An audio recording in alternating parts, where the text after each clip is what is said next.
Assalamualaikum warahmatullahi wabarakatuh. Bapak Ibu sekalian, pada kali ini saya akan memberikan materi tentang menyiapkan LPJ Pos Madrasah. Tentunya karena ini sudah akhir bulan Juni dan sebentar lagi masuk ke tahap kedua. Bersama saya, Haji Kuswanto, staf seksi pendidikan madrasah. Baik Bapak Ibu, ini adalah fast fact saya, graduate from Open University, professional staff in Ministry of Religion at Banyumas, Technical Engineer RKM Program, Co-Expenditure Treasurer Islamic Education Unit, and I am born 1984. Baik Bapak Ibu, dalam mempersiapkan LPJ Pos, ada 5 hal paling tidak menurut kami yang butuh dikuasai oleh Bapak Ibu semuanya. Yang pertama adalah pahami regulasi terlebih dahulu ya. Pahami regulasinya, juknis posnya, apa saja yang bisa dipakai untuk pos, apa saja larangannya, pajak-pajak dan sebagainya, ini harus dipahami. Yang kedua, fokus ya. Fokus artinya bahwa LPJ Pos ini adalah suatu kegiatan yang membutuhkan perhatian khusus ya, sehingga harus fokus, jangan ada kegiatan yang lain selain menyiapkan LPJ Pos Madrasah. Yang ketiga adalah kolaborasi ya, kolaborasi dengan berbagai pihak. Tidak bisa sendirian bendahara dalam menyiapkan LPJ Pos. Ada operator, ada di sana, kemudian ada mungkin panitia ujian madrasah, ada panitia PPDB, guru yang lain dan sebagainya. Kemudian yang keempat adalah jangan lupa verifikasi atasan ya. Bapak Ibu setelah LPJ Posnya jadi minta verifikasi oleh atasan langsung, yaitu kepala madrasah. Dan yang kelima adalah ketuntasan ya. Jadi ketika sudah verifikasi ada yang kurang, kita tuntaskan LPJ Posnya sehingga tidak menjadi PR pada tahap kedua. Kemudian Bapak Ibu, apa yang harus dikerjakan? Ada dua ya di sini, ketika ada yang sudah RKAM, ada yang belum RKAM. Kalau yang belum RKAM itu satu, harus mencatat di buku kas umum semua transaksinya, kemudian nanti membuat form LPJ. Kalau yang sudah RKAM juga sama, mencatat buku kas umum secara manual, kemudian catatan tersebut masukkan dalam platform RKAM. Nah, setelah itu selesai semuanya, baru Bapak Ibu bisa menyusun bukti-bukti pengeluaran ya, yang mungkin juga sudah disusun sebenarnya, akan tetapi direview kembali bagaimana bukti-bukti pengeluaran itu apakah sudah sesuai dengan ketentuan atau belum. Nah, pada kesempatan kali ini saya akan memberikan bagaimana bukti-bukti pengeluaran itu ya. Namun sebelumnya kita ketahui dulu jenis belanja dalam pos itu ada beberapa ya. Ada untuk honor ya, ini paling penting ya di madrasah swasta khususnya. Kemudian belanja barang, belanja jasa, belanja pemeliharaan, belanja perjalanan dinas, dan ada kategori belanja modal. Kita mulai dengan honor rutin ya Bapak Ibu. Honor rutin ini bisa untuk honor rutin guru bukan PNS ataupun juga tenaga kependidikan non PNS. Apa saja bukti-bukti pengeluarannya? Yang pertama tentu kwitansi pos K7. Kemudian yang kedua daftar penerimaan. Yang ketiga adalah SK pengangkatan guru tersebut. Yang keempat SK penetapan honor. Yang kelima daftar hadir bulan berkenaan. Kemudian keterangan yang juga tidak hadir. Jadi kalau SK pengangkatan sama SK penetapan honor selagi tidak ada revisi, maka boleh pada bulan yang pertama, misalnya di bulan Januari. Kemudian yang kedua adalah honor yang tidak rutin. Apa saja sih honor tidak rutin? Yaitu honor ekstrakurikuler pelatih dari luar madrasah. Kemudian yang kedua honor narasumber kegiatan. Ketiga honor panitia kegiatan.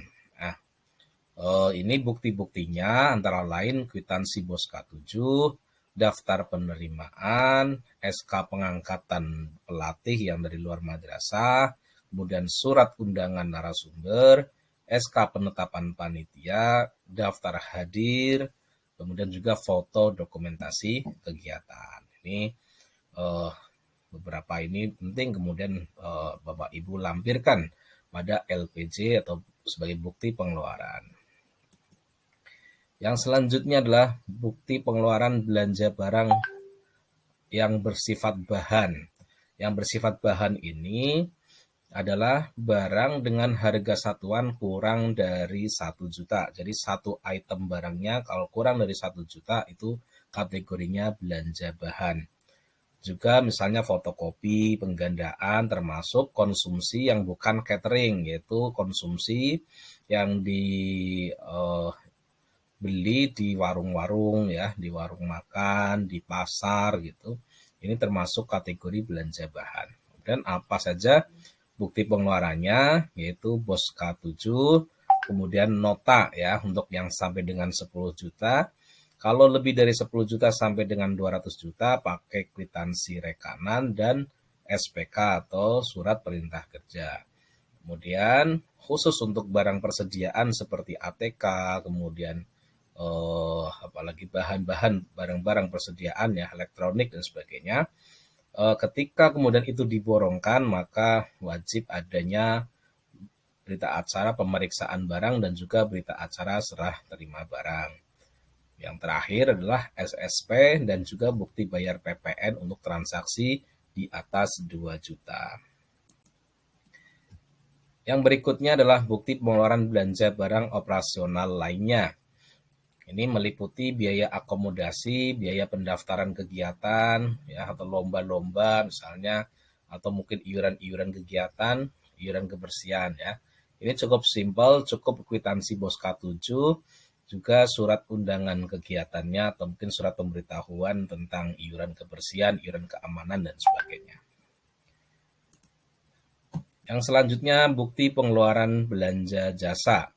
Ini ada jasa listrik, telepon, air, internet, kemudian jasa servis, dan juga jasa catering.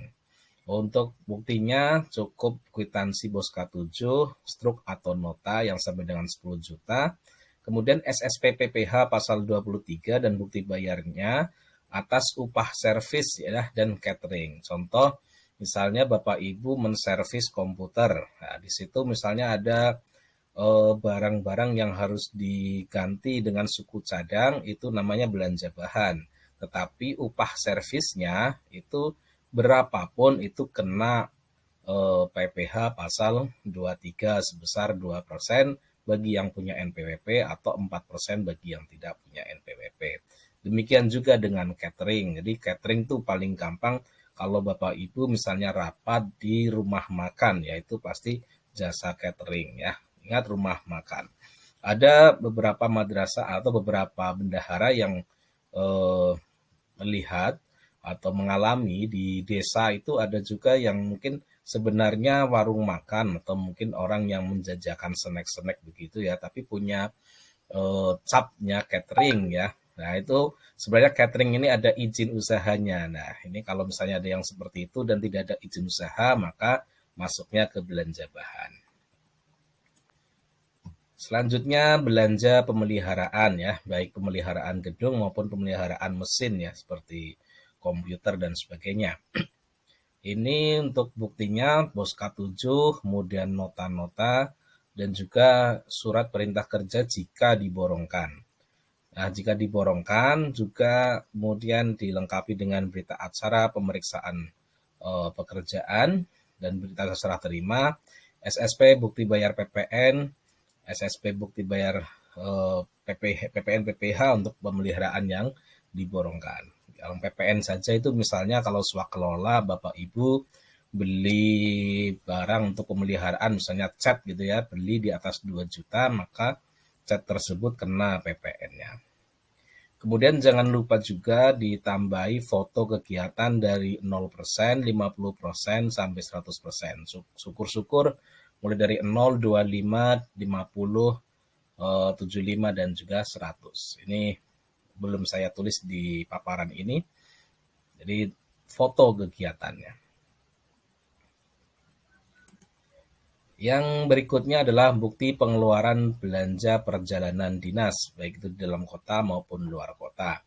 Untuk bukti-bukti pengeluarannya, bos K7, daftar penerimaan, surat tugas dan bukti perjalanan dinas untuk yang dalam kota sampai dengan 8 jam, dan surat tugas SPD atau surat perjalanan dinas dan daftar pengeluaran real untuk luar kota. Dan yang terakhir adalah risalah perjalanan dinas. Yang terakhir adalah bukti pengeluaran belanja modal. Belanja modal ini adalah pembelian barang dengan harga satuan lebih dari 1 juta yang memiliki manfaat lebih dari 1 tahun, termasuk buku teks pelajaran dan juga buku koleksi perpustakaan. Ini adalah masuk ke belanja modal. Untuk bukti pengeluarannya adalah kwitansi bos K7, nota sampai dengan 10 juta, nota kwitansi rekanan dan SPK untuk yang 10 sampai dengan 200 juta, berita acara pemeriksaan barang dan berita acara serah terima barang untuk semuanya ya. Kemudian SSP bukti bayar pajak PPN untuk transaksi di atas 2 juta, foto barang dan juga daftar inventaris. Nah, di dalam BOS ini ada pengeluaran-pengeluaran yang sifatnya kegiatan ya Bapak Ibu, misalnya PPDB, Matsama, PAS, PAT, ujian madrasah, IHT, workshop guru, kemudian kegiatan kesiswaan yang terancang dengan baik.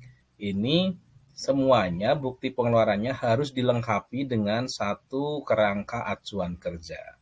Kemudian surat-surat yang berkaitan dengan kegiatan ini semuanya, kemudian juga daftar hadir kepanitiaannya ataupun mungkin juga kepesertaan, juga ada laporan kegiatannya, kalau kemudian ini ada arsip naskah soal untuk kegiatan yang evaluasi pembelajaran, materi-materi yang misalnya materi-materi apa dari IHT ya, maupun kegiatan kesiswaan dan juga foto-foto kegiatan. Dan yang belum saya tulis di sini juga misalnya juga juknis tentang kegiatan ini, juknis PPDB, juknis Matsama, juknis ujian madrasah misalnya seperti itu juga wajib kita kemudian lampirkan dalam LPJ BOS ya. Namun bisa di bisa tersendiri laporan atau jilidan laporan kegiatannya. Jadi satu jilid misalnya laporan kegiatan PPDB, ya isinya ini kerangka acuan kerja, surat-surat daftar hadir, kemudian laporan kegiatan dan juga termasuk laporan keuangannya ya, yang tadi bukti-bukti pengeluaran yang sudah kita sampaikan. Baik Bapak Ibu, itu yang bisa saya sampaikan dalam paparan kali ini, dan jika Bapak Ibu masih ingin ada pertanyaan dan sebagainya bisa hubungi WhatsApp yang tertera di sini. Terima kasih, mudah-mudahan bermanfaat. Sekian, Assalamualaikum warahmatullahi wabarakatuh.